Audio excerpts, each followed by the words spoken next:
right now.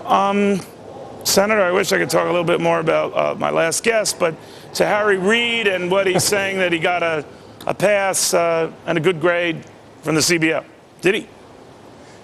He's got a preliminary estimate, and that doesn't mean that it's a final estimate. Plus, they're using accounting gimmicks that would even make Enron officials jealous. I'll tell you, you can't believe it. For instance, they try to keep this under $1 trillion. How do they do that? By starting taxing everybody right on day one, but for 3 or 4 years they don't implement the bill. That's the only way they can do that. The House bill came to $3 trillion. The Senate bill is probably going to be somewhere between 1.8 and $2 trillion on top of the $2.4 trillion we're already spending. I mean, let's be honest about it. The only thing they're going to do is make sure that premiums are increased and that health care is less viable. But the way I see it, and you're closer to the fire than I'll ever be, Senator, but I think they're going to get something. I think they're going to hammer out an accord. It might not be everything they want, but it's going to be a lot of what they want, and it's going to be nothing of what you want. What do you make of that? Well, you got that right on the other side. It's going to be nothing what we want. From the beginning, it hasn't had a bipartisan approach at all, except Senator Baucus on the Finance Committee has tried to make it bipartisan, but he was severely limited in what he could do. And we're talking about Harry Reid, the White House, and a few senators for 6 weeks behind closed doors coming up with this bill.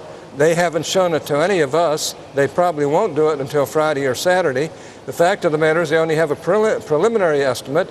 About 2/3 of American independents are now against anything that they're coming up with.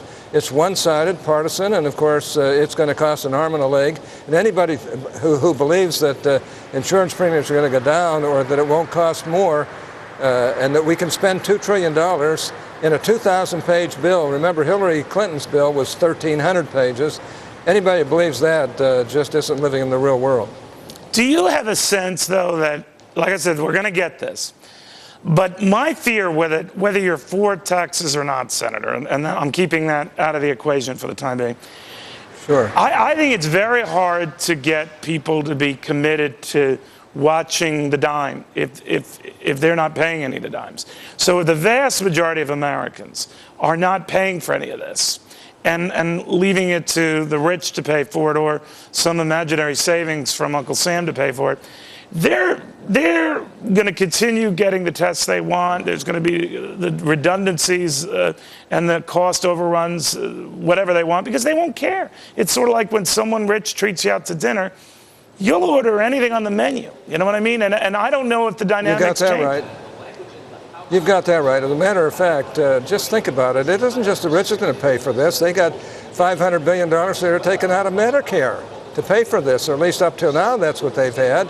They're going to charge, they're going to get all kinds of taxes out of medical devices, insurance companies and others. They're going to tax you on your wheelchairs and everything else. I mean, those taxes are all passed on to the consumer in what are called indirect taxes.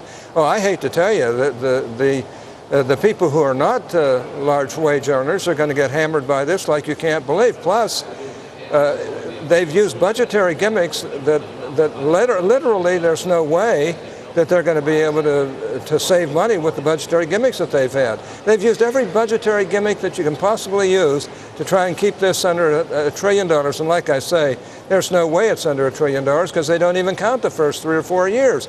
So when you get to a full 10-year extrapolation, you're talking about $2 trillion or more dollars, and that's CBO figures instead of realistic figures. All right, Senator, thank you very much. We'll watch it closely.